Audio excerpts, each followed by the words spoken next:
வணக்கம்.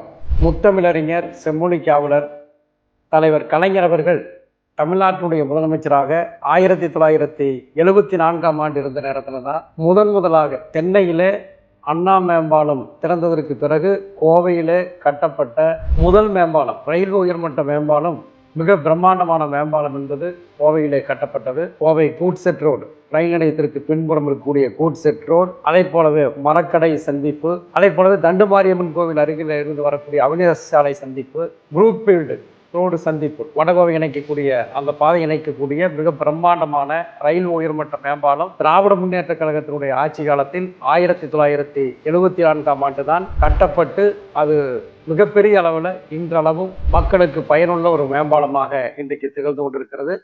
இந்தியாவிலேயே முதல்ல பார்த்தீங்கன்னா முதல் ரவுண்டான மேம்பாலமாக கட்டப்பட்ட மேம்பாலம் இந்த தண்டுமாரியம்மன் கோவில் அருகில் இருக்கக்கூடிய ரயில் உயர்மட்ட மேம்பாலம்.